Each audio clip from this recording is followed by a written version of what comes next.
Stay at home. You can't come to work. You're infected. These are all the things that I could possibly be, but it's completely undetermined right now. So I went and did the coronavirus test last week on Monday. My test results came back inconclusive. Basically means they got a poor sample. But I've had some symptoms. Trouble breathing, that's been an issue. I've had some chest pain, but I've had no fever. As a result, I got sent home on Thursday. And today I went in to go get a new test done. Now, if those test results come back negative, I have to wait and take another test. So I had to set another appointment up for another week later. I don't know if all this is going to be covered underneath the CARES Act because I don't have a positive test result. I had an inconclusive test result. And the only thing I have that I could get is a stay-at-home order from the VA, but I can't get that either because somebody else would have to go down there on my behalf and pick it up because they're afraid that I might have it until I get results back, and they want me to stay on this quarantine thing until after the 9th or 10th of January. Needless to say, it's been a weird kind of a situation, and what hurts most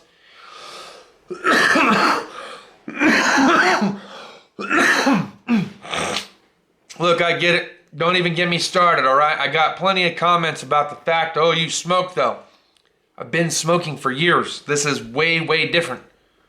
Okay, it's way different. It's not that normal smoker thing. I know my body. I know how my body reacts to smoking cigarettes. I've been doing it for a long time is what I'm trying to get at. So put down whatever you're going to put down, but I'm saying I know my own body. I know how it reacts to cigarettes, okay? I know it's a cancerous thing. Get off my back about it. Certainly, it couldn't be making matters any better, though. Okay, I totally get that, too. But it's just been really weird trying to figure out, so what's the next move, because right now, I can't leave the house. I have to have the wife pretty much run my errands. I mean, I guess effectively, since I don't have a negative test, I could leave the house. But what few trips I do take to town, I try to make it short, sweet, in, out, get back to the house. I let the wife do all the running around. What hurts most right now is we're down 4 techs. 4 techs. There's 2 people working at the shop. And I can't do anything about it because there's a small chance that I might be infected. If that's the case, that's bad news because that means I could potentially put 2 other people in harm, and I don't want to do that. One of them has a family member that struggles with cancer. The other one has heart condition. Both of them tested negative. So for the safety of the shop, obviously I'm staying home. I'm not excited about this because outside of what little trouble I might have with like the little bit of difficulty in breathing and some minor chest pain, which could be stress-induced as well, I feel like I could still wrench, you know what I mean? I don't have a fever, a little bit of a cough, which you guys probably heard or caught in the video, but it's nothing like so serious that I couldn't just go to work and perform, and I don't know what hurts more, to be honest. I don't know if the things that I'm going through symptomatically hurt more, or the fact that I know that I should be at the shop helping them out, trying to clear out these cars that are there. Right now, I'm in fear that this shop might end up having to close, and if it does, how long will we have to close the shop for? And if the shop is closed, let's say for, a month? If it's closed for like a month, then at what point does the CARES Act run out? Or is it even going to be, who's it going to affect? Who's it going to affect? So the people that tested negative, they would not be able to get covered under it. Those that test positive would be covered under it. But those that got sent home, like myself, in this limbo situation, I don't know. I've got no idea. And I think that it's the unknown that probably concerns me the most about the whole ordeal, because I have been in contact with at least 3 different people that all had COVID that all had to be quarantined, and one of them has got 4 family members that all have it now at their house. I'm just trying to be as transparent as I possibly can about the severity of the situation. The severity is that I don't know what the outcome of this whole thing is going to be like. I'm not asking for your sympathy. I'm not. Okay? I appreciate all of those that have shared your support with me throughout the years. I'm not asking for sympathy. I'm just communicating with you through this social media aspect as an outlet, because I'm not sure who else to share my thoughts with, if that makes sense. There's only so many people that I'm willing to share certain information with within the confines of my own house or just outside my house over the phone. But there's other people like yourself that have had to go through tough times that have been pretty transparent in the comments about your situation and the things that you had to overcome as a result of something that happened that was outside of your control. This is outside of my control. I did not send me home. My manager sent me home, but for good reason. It's to make sure that everyone else in the shop their safety came first. That's what it was about. Making sure their safety came first on the small chance that I am positive for it.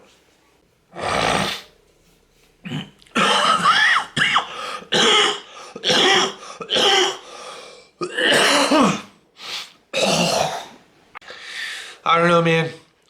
We had a really great Christmas. We had a really great New Year. I had plans in play for things that I was trying to accomplish. We got a 12-year-old, 10-year-old, 6-year-old. 6-year-old and 10-year-old were sharing a bedroom. 6-year-old is a messy little girl and is very lazy and pretends that she has no clue how to put her stuff away. Which is unfortunate because it makes it to where the 10-year-old oftentimes has to help her, because there's only so many times that I enjoy cleaning that up with her. But I do. Believe me, I've used many of Sundays to help her pick up these messes. She just doesn't want to do it. And no matter what you try to take away or do, that little girl will just sit there and move one little thing into a tub. And next thing you know, Daddy goes through to do cleaning, and it's no wonder why we can't find any of her socks, because she put them in her toy bin. So we had to clear out some toy bins. So compromise. The compromise between Christmas and New Year's was that if the oldest was willing to give up her own personal bedroom and share with her younger sister, the 10-year-old, that I would make sure that they had a big girl's room. We got rid of the bunk beds because neither one of them were huge fans of the bunk beds. Got these futon sofa things from Walmart for like $150. They were relatively inexpensive, super easy to put together. They loved the first one, so I got them two. They needed laptops for school because that's a thing now. One of the teachers is making it mandatory that they do video chat so they can be transparent through video streaming on Zoom to make sure that they're actually paying attention and not out of the room goofing off and doing whatever, that they're actually participating. Well, a couple of the school-funded laptops that we got for free from the school district, we had to sign a little insurance form for. If something happens to them, they're like, what are they, like $600 a piece or $500 a piece? I found like 2 Chromebooks over at Walmart, the last 2 that were left, for like $170. One of the cameras on the school laptop doesn't work, and that's the one that the 10-year-old's using, and she's required to be on video. 12-year-old, not required. They're just trusting that she's doing her job. It's a class-by-class thing. So we're going to take those 2 laptops, give them back to the school, because honestly, I'd rather just spend $300 one time than have to spend $1,000 if the kids accidentally spill a drink on it, because kids don't like to listen all the time about not having drinks in their room or near or around the computers. So, cheaper insurance for me. We did get the stimulus check that most recently was given out, so that was nice. And that aided in getting the kids the laptops they needed for school. It aided in getting them the 2 futons that they needed for their bedroom. And it aided in this month's bills, since I'm going to be out of work for possibly the next 2, possibly 4 weeks. I have no idea of what time constraints I'm under right now. All I know is that it's going to be 1 week without work while I'm waiting for the first set of results to come back, and possibly a second week while I'm waiting for the second test results to come back. Depending on what happens with the first test results, he may want me to quarantine for another week just because, to be on the safe side. I will tell you that I don't believe that the masks have done me any justice. I know they're for safety purposes. I get that. But I also think it's aided in it becoming extremely difficult to breathe for me. So I'm not a respiratory therapist, but it's to my understanding you probably shouldn't breathe in your own breath throughout most of the day wearing a mask. And I've had to wear the mask an awful lot throughout each work day, as well as on the tool trucks, which I've been doing a lot lately, especially since Garrett got positive for COVID. In and out of stores, which is absolutely mandatory. I would say the betterment of my day, I probably have to wear that mask for about 10 to 12 hours, and then you tuck it down every so often. But because of the whole thing going on and being in and out of customers' cars and washing hands and gloves, which everyone seems to be out of, for the exception of that box of latex gloves I bought from Harbor Freight before I got sent home. All in all, I just don't know. The shelves are like empty, man. So I'm sitting here trying to figure it all out myself. I've been without work before, so I know how that goes. I'm more prepared for it now than I was before. But it doesn't exactly, I'm not thrilled about it though. I'll tell you that.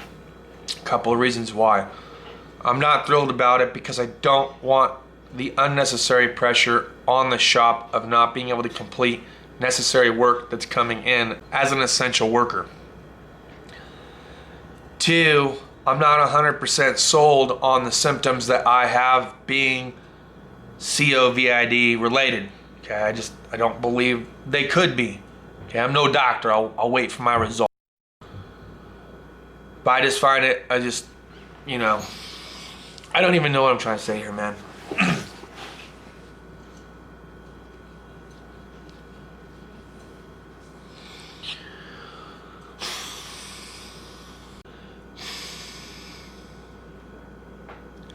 Do I like being stuck at home? No. No, I don't. Yeah, every mechanic has their off days when they're wrenching on cars. I get that. But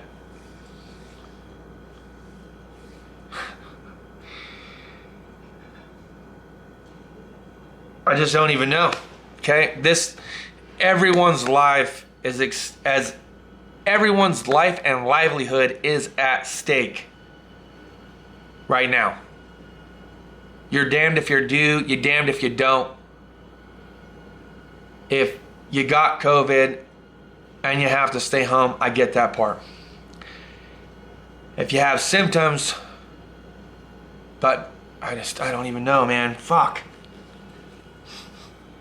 I just don't know.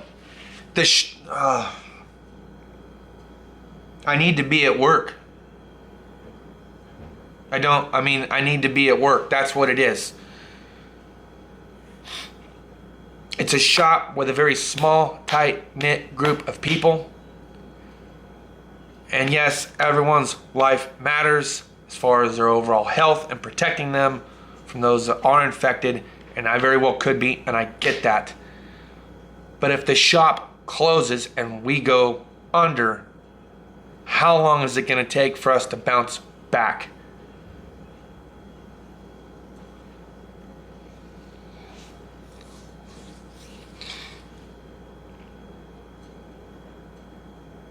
Is there such a thing as being overprotective about the situation?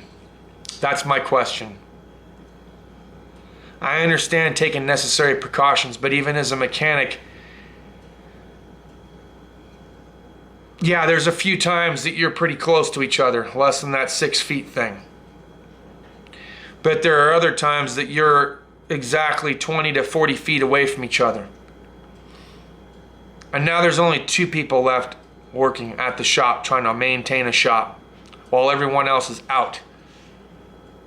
We're down 3 guys that effectively work there, down 4 in total, if you include my shop owner who's back east.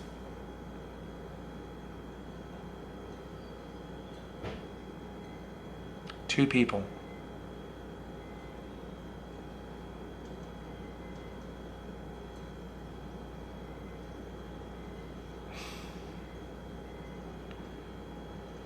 You know why I like motorcycles? It's because it's a machine that's within my control. It's why I prefer driving. I hate being a passenger. I love being in control of my own destiny, of my own situation. I'm not in control of this. I have no say in the matter. There's no choice. That's been out the window.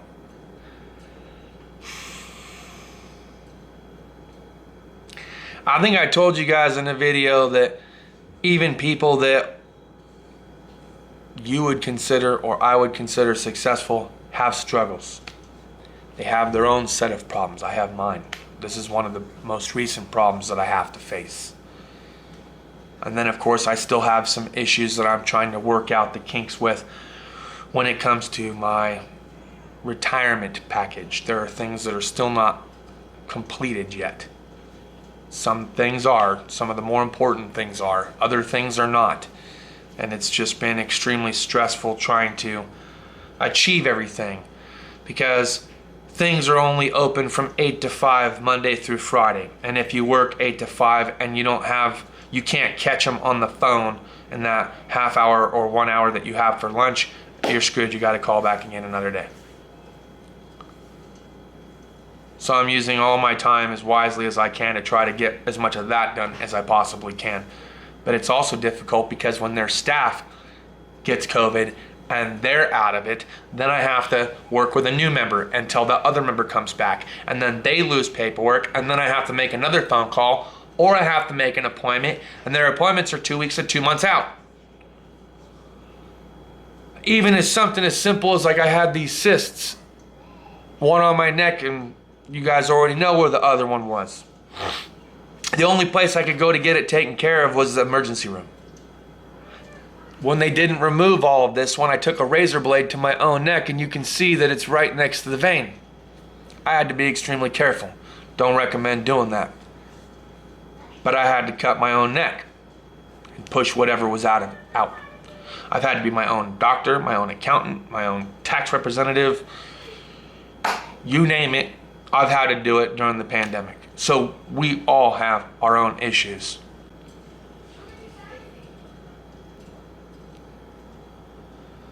Shit's for real, man. Shit's for real. So when you think that I got it easy, it ain't as easy. And I told you guys once before, what did I say? I said it once and I'll say it again. It ain't easy when you're greasy. That's all I got. I'll see you guys next time. Cheers and deuces.